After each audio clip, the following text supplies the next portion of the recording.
Welcome back. It's Natural 2 with James and Nathan. We told you last week that we'd be here, and here And we here we are. are. Yeah.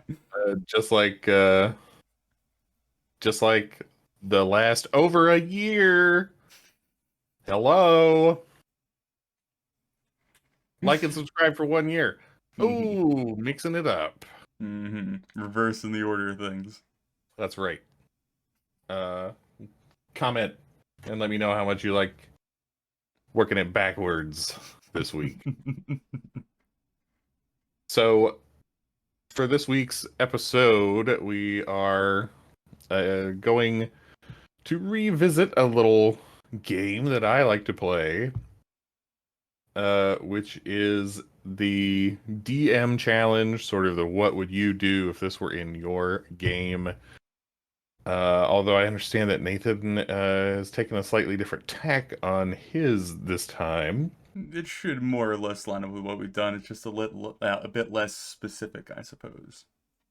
So I think that I will start us off, and we'll save the more mysterious for last. Because I've actually gone with something that is kind of a classic. Okay. I've seen it. It's a perennial problem that DMs have.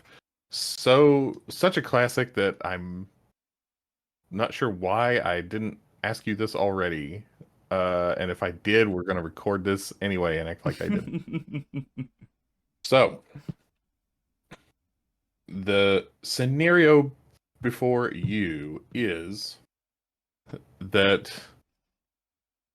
via the clever and unexpected means that parties are infamous for, they have come into possession of an entire dragon's horde. And they now have more money than most of the nation states Mhm. in your setting, or at least as much money. What what do you do? What do you do next? Well, so the immediate problem following that is now they have this abundance of resource that they can use for a plethora of things, and it kind of eliminates a lot of the issues or problems they have to face more often than not. Money solves a lot of problems. Yeah, especially in the fantasy D&D headspace universe where you can kind of bludgeon people with just brute force, and when that brute force is bags of money, yeah, you can get through a lot of doors. Obviously, I think one of the ones or the piece of advice is kind of dragged out a lot is like give them something to invest it in. The issue with that, however, is the party or the players see it as an investment. Therefore, they see it as some sort of return or some sort of exchange or some sort of like end goal coming from that is equal to the worth they are putting in. So yes, you could do things like a big stronghold or their headquarters or something of the sort. And if the reward is just a kick-ass floating castle in the sky and that helps mediate some of the mechanical issues you're having, then that's a great way of going. But some more forward-thinking players might invest in a guild or a store or an industrial sweatshop or whatever they think might end up making them the most money. So I don't know if that's the best piece of advice. Realistically, what I would probably do is having that much money would probably paint a pretty big target on their back. But you have to balance out not looking like you are immediately becoming antagonistic because they've done something good, because you don't want to immediately punish them for doing something well. You just have to realistically portray what it's like if you're throwing around that amount of wealth and you make it aware that you have that amount of wealth. You would have people that keep track of where you are and who you're spending money with and who you're not. You might have people following you around, beggars on the streets. It might be hard to even make it from one side of the city to the other. You could do things like that where it's not awful, but it's enough to maybe have them be a little bit more conservative because if they don't spend the money, then the absorbent money is not as much of a problem. If they think about spending the money before spending the money, that helps somewhat too. I think that would be my solution is express the incredible difficulties of being uber rich and try and play into that as much as possible, along with the other things of like trying to find various places for them to spend a bunch of this money for some sort of purpose, either story, narrative, or player driven. So that would be my response, I guess. I do think that it's important not to pull the rug out from under the party, Hmm. if only because that is a guaranteed way to make sure every time they find treasure from that point on, you're gonna get the memes, the Hmm. memes wars, and dirty looks and jokes at your expense. It's not worth it. So find a way to avoid at least that perception. Hmm. I might recommend sort of like our recent previous video about taking inspiration from real life. Go check it out. Is to look at what happens in real life. Mo money, mo problems, perhaps. The logistics of it all, the headache of it all. Well, think about I don't believe that there is such a thing as the lottery winner's curse. I think what's actually happening is people who don't have their act together and don't know what they're doing suddenly find themselves in possession of a massive amount of money. Hmm. But some of the misfortune that some of those folks have had, that it would not be hard to look up. Um, Sort of the pitfalls that they fall into. You can take those and then imagine how much worse they are in a world with monsters in it. Hmm. Um, Also, if whatever market they're trying to get into, there will be competitors. There will be power players who are already squatting there and aren't taking kindly. There will be regulatory problems. There might be let's say a Supreme Court justice that they need to take on some amazing vacations before they can take up residence in that stronghold that they found. Hmm. It's technically abandoned, but it falls within the borders politically of this kingdom, and they want their taste. Okay, they want Hmm. their piece. So there's a lot you can do with it. Um, just no matter like at any other cost, do not just yoink it. Hmm. Uh, that's nobody's gonna have fun I with think that. a pretty good middle ground is actually thinking about the physical logistics of such a thing. Like, of course, the party now has possessions of what, tens of thousands of gold or platinum, but you cannot haul that around unless you are hauling around a small army as well. And so you could even be like, yes, the vast sum of your wealth is now stored in some bank in some city or whatever, right? And now you're carrying around your pocket change, which is still probably an absurd amount of money. But that way, if they really do need to throw their wealth around, it's not just, oh yeah, we'll just have these 20,000 coins come out of nowhere. It's like, all right, well, we'll come back in a week. We got to go back to city A and then get a bunch of carts to get the gold and transport it to city B. And like that way, you're not taking it from them, but you are making it more of a consideration. They can't just blast through things without thinking about it first. Or the armorer in this town, or the magic shop proprietor, if you're running that kind of campaign, is happy to take that ruby the size of someone's fist in payment, but he's not going to give you one-to-one value. Hmm. Yeah. So that's an issue too.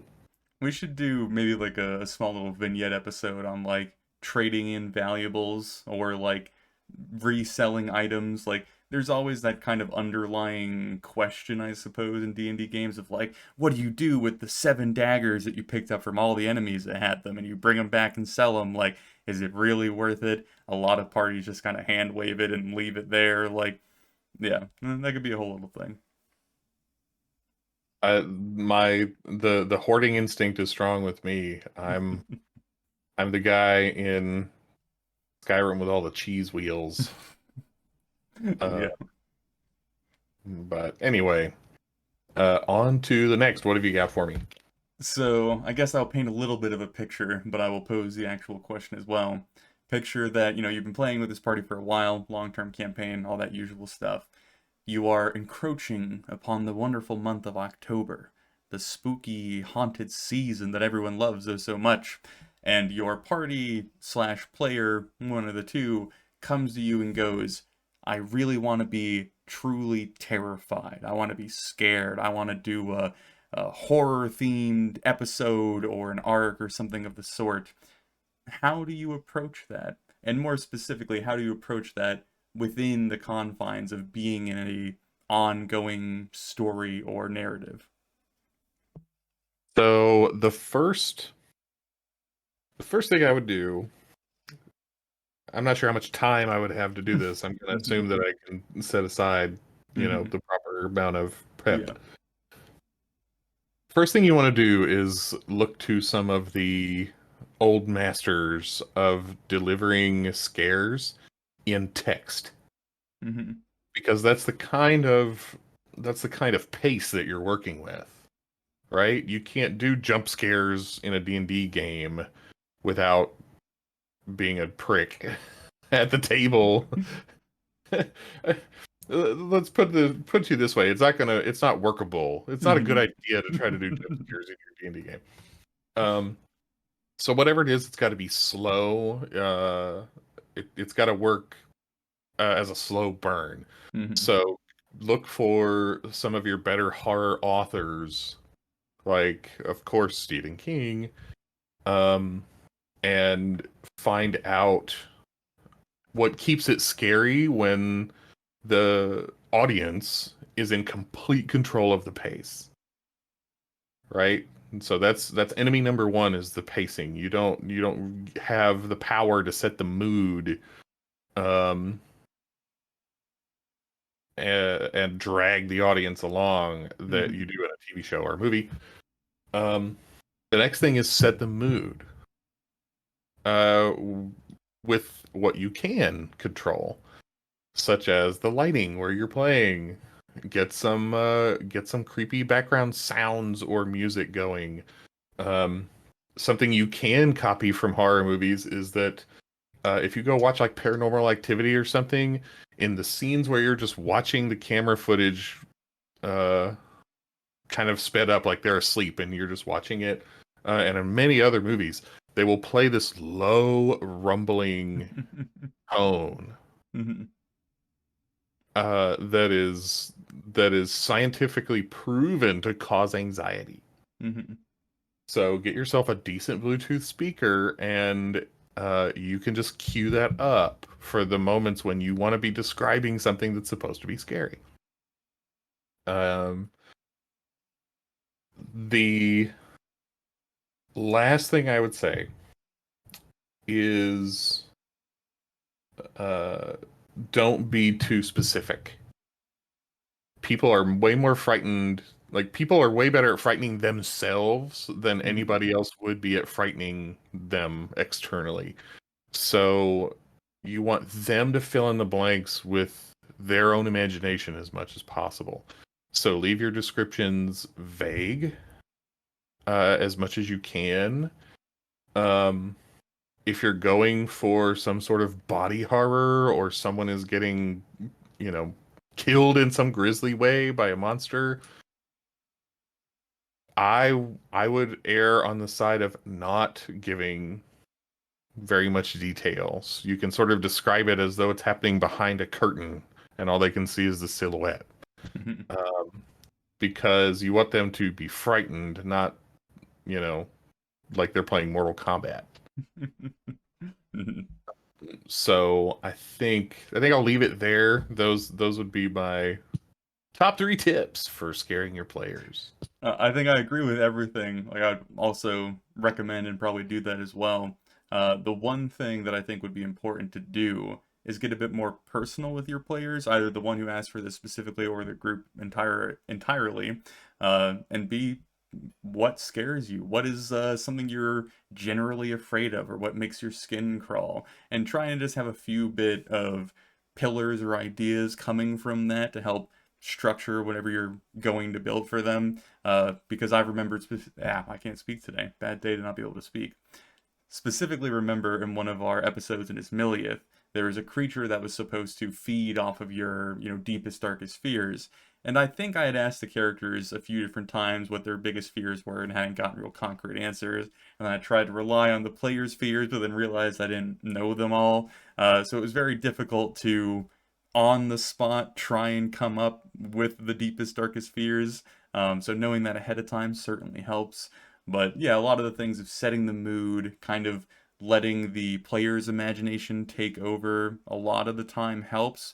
Though I would say that you can effectively, if done sparingly, use very like punctuated scenes of vivid imagery or descriptions to make a point or to introduce something or to really signify like a change or some major event taking place. Like if the person being ripped apart is like the person you're trying to save or loved one or someone you've been doing this quest with the entire time, it might be beneficial to really dig deep into that description and make them sit with it for a while versus doing it off camera and kind of letting them imagine it.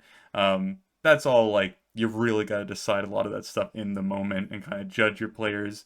But yeah, I think it's all about setting the tone, setting expectations is also a very important thing in this scenario, making sure everyone is ready to sit down and play a horror theme game versus sitting down half drunk and ready to just shoot the shit. Um, yeah, so I think I would agree with basically everything you said and then just slapdash in my little things as well. So. There is one more thing that I have thought of as we were sitting here. Something that you said made me think of it about things happening to NPCs. Mm-hmm. One of the seeds of fear, one of the sources of fear is being out of control. But a D&D character is a powerful entity. So they have a lot of physical or magical strength. They've got a lot of juice, right? So the the two ways to sort of get that across, number one is to provide NPCs that are sort of stand-ins. You Mm-hmm. can do things to the NPCs that the party observes that you can't necessarily just hand wave and do to them, Mm-hmm. The right? warning shot NPCs. There's no, yeah, there's no it's not going to be a good move as a DM if you just say, "Oh, you get torn limb from limb." Yeah, Tommy, you're dead, and here's the Yeah, description of your death with like no no, say in that's it. at best that's going to involve initiative, several Mm-hmm. rounds of combat, like, and that's not going to be that scary Mm-hmm. at that point. So you do it to an NPC. Mm-hmm. The other thing that you can do to sort of remove some of their control is to counter the abilities that you know that they rely on the most. Mm-hmm. So anti-magic fields for your casters, or being separated from uh, your weapon or your armor, and playing on that subversion of where their greatest strengths lie. Mm-hmm. I mean, kind of along that same line, but in a bit more of a, I guess, creative way, is you can, especially in fantasy, get really crazy with stuff. And a lot of video games implement this kind of late game as well, where you take the players and their character and their avatar and put them in a different plane of existence or a different reality. Like you revert them to children and now they're in a dreamscape. And so even though their characters are still there and the player's still controlling them, they're not the characters they're familiar with. They're, either stunted or powerless versions of themselves. And you have to do this carefully because you have to make sure your players are willing to do that. You can't just ham fist it in there. But if done well and everyone buys into it, that's a very effective way of taking the godlike beings and bringing them back down to something that should be afraid of these things again. Or credit to Matt Colville for this one. Um, maybe they have switched bodies Mm-hmm. and now take two players sheets away from them and give them to the other. And Yeah. now, like, okay, you've got to get through this as him, this character that you are not as familiar with. You don't have memorized. You don't know the go-to Hmm. tricks. Anyway, lots of stuff there to chew on. So, Hmm. What do you got next, sir? I don't. That Oh, was the well, I the got scenario more. the scenario challenge. Yeah, I came with my scenario, and that was it.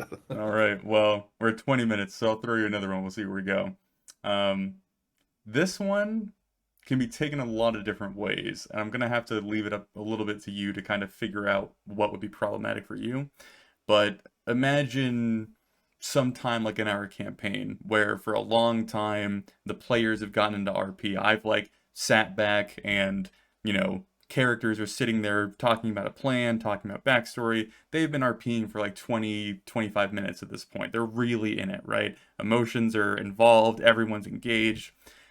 And right in the middle of it, some player, because he's put on the spot, wasn't prepared for whatever reason, improvs in some really either heinous or problematic lore or backstory to make the conversation flow, to answer some question that was asked that you were not previously privy to. And this could be anything from like horrific, strange sexual assault in the character's backstory to something that actually breaks your lore through and through. Something that is just like really big, giant, like oof, right in the middle. How do you handle it? I think you have to start with taking the table's temperature. Hmm. And if you know your group well enough, you can just do that in the moment without stopping the game. But that it may require taking a break. Hmm. It may require saying, "Okay, we're gonna go grab a snack and use the bathroom and come back in a few minutes," and then you can use that time to check in with the people who may have an issue, or go to that player and say like, "Tell me more about what you were going for there." Hmm. Uh, and um, it's cleaner if you can avoid a retcon, but if it's Hmm. something that you just can't roll with, then you can use that time during the break to say, all right, what were you going for? Let's talk about it for 5 minutes, 10 minutes, and then let's see if we can reconstruct this in a way that will work. Hmm. Um, and then come back to the table and back it up just a little bit, and then uh, kind of pave over that mistake. Hmm. Um, but that's if it is truly just nasty or game breaking. Hmm. My personal impulse would be to do everything I could do to keep it, Hmm. because I feel like what's happening in game time when you're at the table, it's sort of like when people play chess or something and have these unwritten rules about like once you touch a piece, You have to move it, yeah. you have to move it. Yeah. It's sort of like that. Like Hmm. there's an integrity that I want to try to preserve. Hmm. Uh, or if you're playing a video game and you break out some cheats or some exploits, like once you cross that bridge, Hmm. um, then it's your experience is going to be different after that. Well, it's also So impossible in a meta sense to like throw that out there and then just have everyone pretend like it didn't just happen. that yeah, yeah, you can get people on board with that. I think that's a variation of like backing the game up, backing game time up Hmm. until just before whatever was said, Hmm. and either it wasn't, or what actually happened was, you know I really don't want to reload a save Hmm. at the table if we can help it. Hmm. But sometimes you can't. You know, Yeah. these things can get away from us once in a while. Um,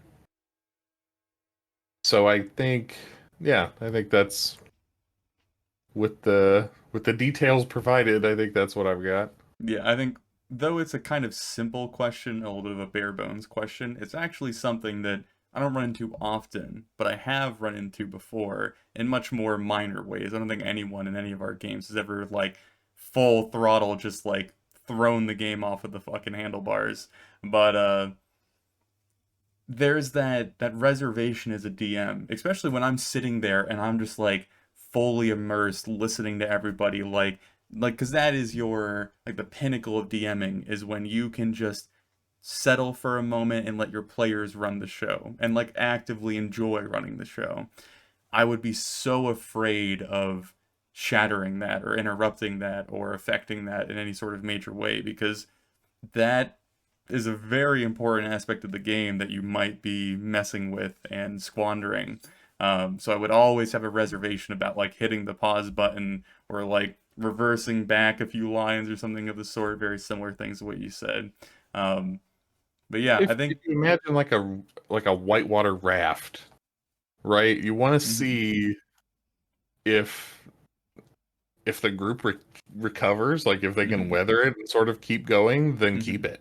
mhm, But if it tips a boat over, then you've got to reset. But uh, obviously, it's easier the more comfortable you are with the group, the more you know and understand the mhm, people at your table. So that unfortunately, there's no way around that. It's just the history that you have with that group gives you a longer fuse. mhm. Um, and if it's a group that's been together for 3 weeks, then you Yeah. probably want to put that pin in it pretty fast. Yeah, that's a different environment altogether. Is that's more or that's less of a let's stop and figure this out and more of a let's stop and talk to this character slash player and see what he's like because this might be a red flag. And in terms of breaking the lore of your world, like I'm uh, one of the soapboxes that I'm very comfortable on is that there is nothing that the DM can't solve with creativity, Yes. and some creative writing. Even if, Hmm. even if at worst case scenario, uh, that character had false memories implanted by an evil Hmm. wizard. Yeah, there's always way around it, but I think as a player you should try to avoid forcing your DM to bend over backwards to like Yeah, yeah, fix your shit. being painted into a corner isn't terrible fun, even Hmm. if you can get out of it. Hmm. But you feel like that was a satisfying enough conclusion, sir? I think so. All Yeah. right. And now we can kind of just kick back because the hard work of saying like and subscribe was already done at the beginning. Oh yes, the tiring and exhausting work of begging for engagement. Yeah, now that I've already let people know that they can comment below this video, I have so a lot less anxiety. Um, it's been replaced by the anxiety that they have that my request has fallen on deaf ears. Yeah, yeah. Well, hopefully our lovely conversation, our insightful advice has spurred them to creative fruition or some I other. believe.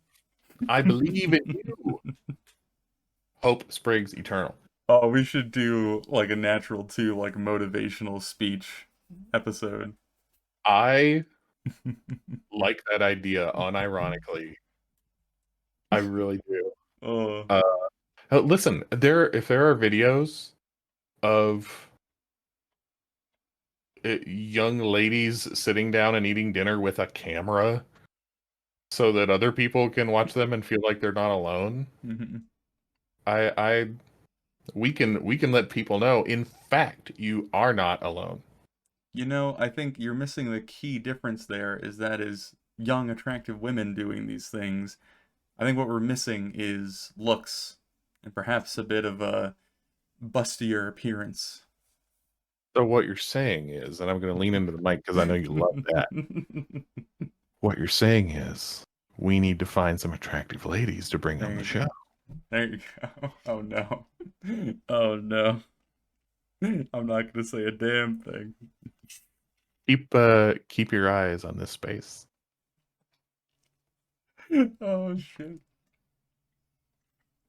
Well, You I couldn't think save that product placement until after we wrapped up. no, all this talk got me thirsty. Until next time. Have a good one.